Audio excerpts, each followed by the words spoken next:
Retour sur le plateau TV de la REF 2020 du MEDEF et il s'en est passé des choses pendant ces mois de confinement. Il y a eu des créations, des inventions et des nouvelles marques. Aesio, c'est l'une d'elles. C'est une nouvelle mutuelle et nous en parlons avec Denis Fendt, le directeur général adjoint en charge du développement d'Aesio. Denis Fendt, bonjour. Bonjour. Merci d'être avec nous. Alors, c'est intéressant le secteur des mutuelles. Il y a beaucoup d'acteurs. Et dans ce paysage, quelle est la place de ce nouvel acteur Aesio ? Alors, le groupe Aesio est né en 2016 du rapprochement de 3 mutuelles, Adrea, Apreva et OVMCD. Ces 3 mutuelles ont décidé d'unir leurs forces, convaincues qu'ensemble, elles auraient une plus forte solidité financière et une capacité accrue d'action et d'innovation. Alors, on a finalisé ce processus de rapprochement très récemment, puisque les assemblées générales des 3 mutuelles ont voté leur fusion, et donc la création d'Aesio Mutuelle. Donc Aesio Mutuelle, c'est la deuxième mutuelle en assurance de personnes en santé-prévoyance. On est présent dans toute la France, avec un ancrage très fort sur les territoires d'origine des 3 mutuelles. À savoir le Nord. Alors le Nord, le centre. tout ce qui est Rhône-Alpes, centre, et puis Bourgogne-Franche-Comté. Voilà, ça, ce sont les 3 bassins d'origine où on est très très fortement implanté. En quelques chiffres, à Aesio, c'est 2 milliards de chiffre d'affaires, c'est 3 800 collaborateurs, 2,7 millions de personnes protégées, 40 000 entreprises adhérentes. Et puis une solidité financière très forte puisqu'on a un ratio de solvabilité de 270%. Alors, une nouvelle mutuelle, pourquoi oui, la course à la taille, c'est intéressant, mais il y a des bonnes raisons derrière. Si vous pouvez nous expliciter. Oui, alors notre ADN est fortement imprégné de l'économie sociale et solidaire, tout en étant tourné vers des solutions performantes et innovantes, créatrices de valeur pour nos adhérents. Notre ambition, c'est de couvrir l'ensemble de nos adhérents, alors que ce soit les jeunes, les seniors, les familles, les salariés d'entreprise, les professionnels indépendants, les agents de collectivités territoriales ou de la fonction publique, de les couvrir tout au long de leur vie et d'aller au-delà de simplement le remboursement de leurs frais de santé, mais de leur donner les moyens de vivre mieux. C'est d'ailleurs notre slogan. C'est décidons ensemble de vivre mieux. Alors pour atteindre cette ambition, on a entrepris tout un tas de travaux de transformation et d'élargissement de notre offre. Et c'est dans ce cadre-là qu'on se rapproche également de la Massif, avec qui nous allons constituer un grand groupe mutualiste, et ce, dès 2021.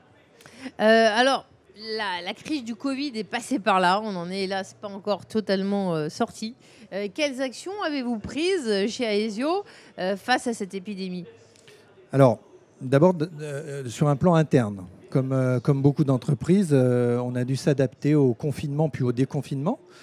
C'est-à-dire, pour nous, c'était fermeture de 315 agences commerciales, tous nos sites administratifs, il y en a plus de 40, et puis la mise en place du télétravail généralisé. Donc la première satisfaction sur ce point-là, c'est que d'abord, on n'a pas connu de cas graves au sein de nos équipes. La deuxième, c'est que le télétravail a plutôt bien fonctionné, avec quasiment la totalité de nos métiers qui a réussi à poursuivre l'activité avec un degré de fonctionnement correct, et puis une satisfaction client tout à fait au rendez-vous. Sur un point de vue externe, en tant qu'assureur mutualiste, on a pris notre part à l'effort de solidarité nationale, et puis on a essayé d'être au plus proche des problématiques de nos adhérents. Donc on a pris par exemple le parti pris de ne pas peser sur la dépense publique. Donc on a maintenu le salaire de nos 3 800 collaborateurs sans faire appel au dispositif de chômage partiel. Et puis on a pris tout un tas de mesures pour aider les entreprises adhérentes ou partenaires. Par exemple, on a stoppé le processus de mise en demeure pour impayés. On a on a fait des reports d'échéances de cotisation, on a continué et même accéléré pour les TPE-PME le règlement de nos fournisseurs, et puis on a mis en place tout un tas de mesures de prévention.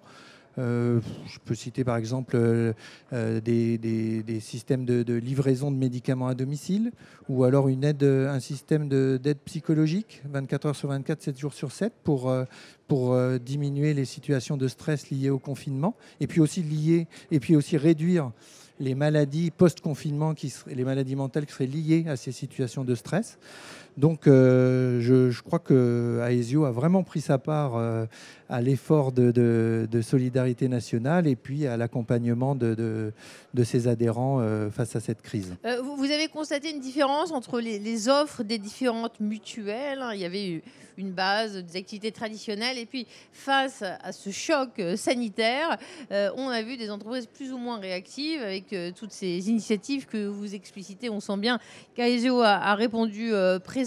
Il y avait des vraies différences selon les mutuelles, vous qui regardez l'environnement et les autres acteurs également? Alors, on a tous essayé d'être au plus près de nos adhérents et de mettre en place des actions telles que celles que je viens de décrire. Après, je vais pas dire qu'on a été meilleur que les autres, mais on a été en tout cas bien présent sur le marché. Mais toutes les mutuelles ont essayé de mettre en place des actions de prévention et d'aide, en particulier aux entreprises qui étaient vraiment dans la difficulté.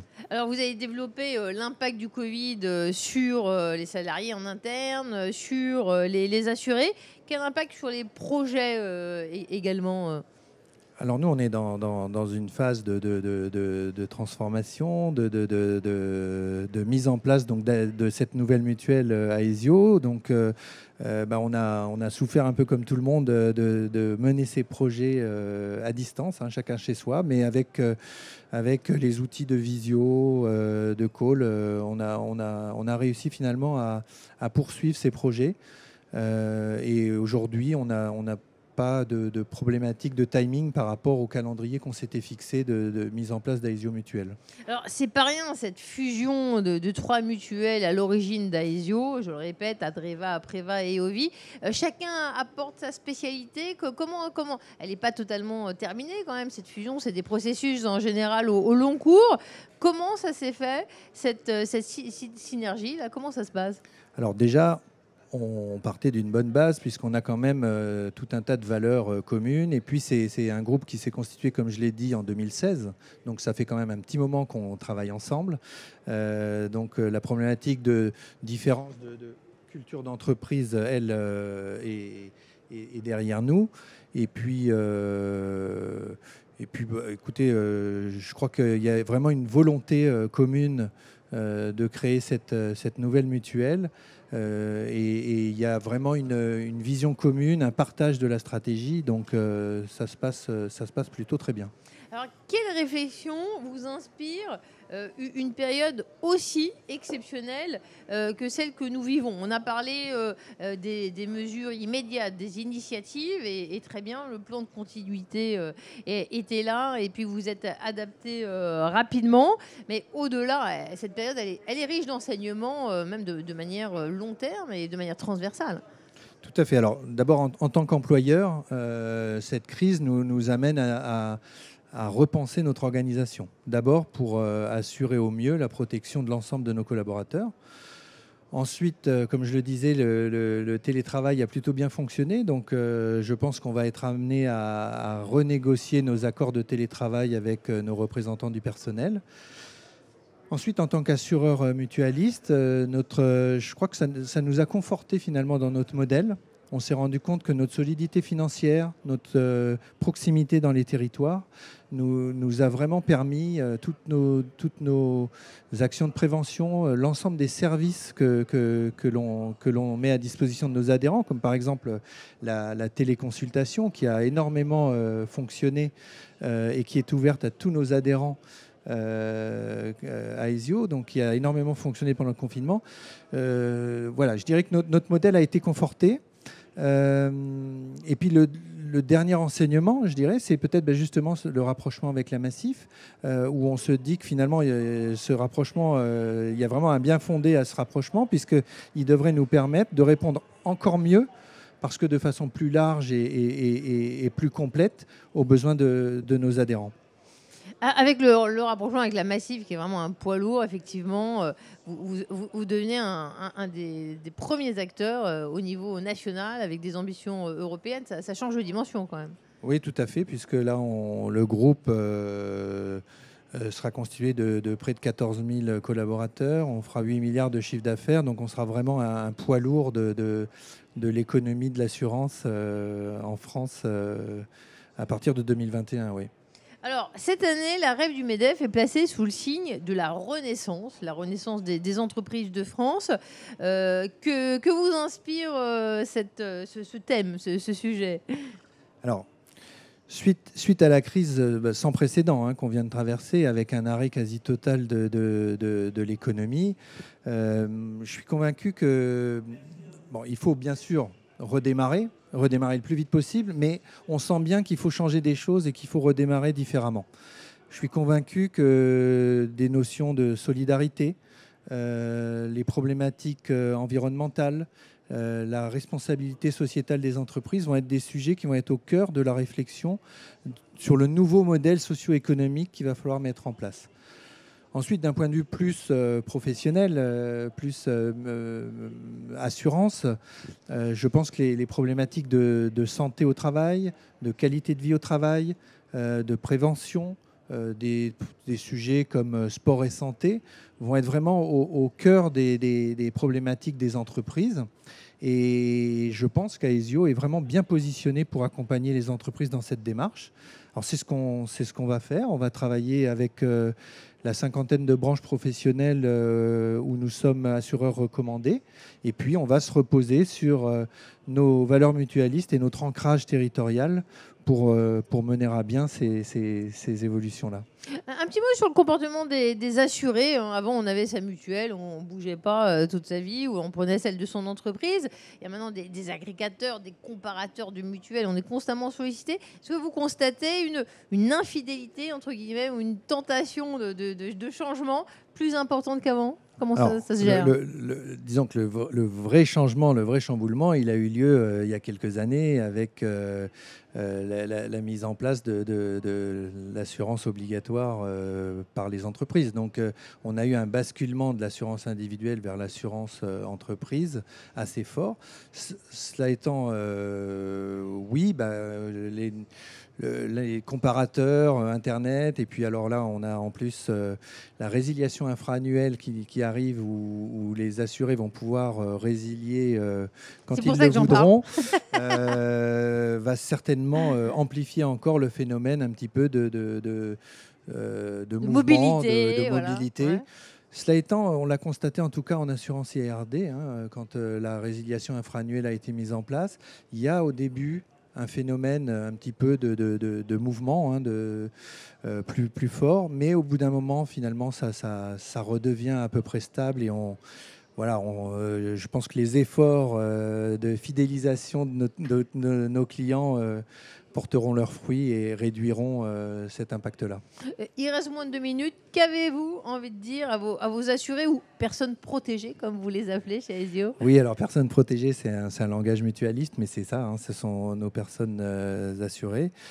Je dirais leur dire que le modèle mutualiste répond totalement aux attentes des entreprises, répond, je pense, totalement, comme je l'ai expliqué, à ce renouveau, à ce nouveau modèle socio-économique qu'il faut mettre en place. Et la proximité territoriale et nos valeurs font que, je pense, on est un acteur proche des entreprises et vraiment à même à leur amener des solutions tout à fait innovantes et performantes. Merci Denis Ven. Je rappelle, vous êtes le directeur général adjoint en charge du développement d'Aesio, qui est cette marque qui monte dans le secteur des mutuelles, issue du rapprochement d'Apreva et Ovi. Et on se sent bien, vous êtes imprégné de cette culture de l'économie sociale et solidaire. Aesio, tout de même, c'est 2 milliards de chiffre d'affaires, 2,7 millions de personnes protégées. Merci de nous protéger, Denis Ven. Merci et à vous. Vous êtes protégé et sûr de regarder un programme intéressant parce qu'il y a une nouvelle interview dans un instant. Restez avec nous après la pause. Merci de votre attention. Merci. Merci.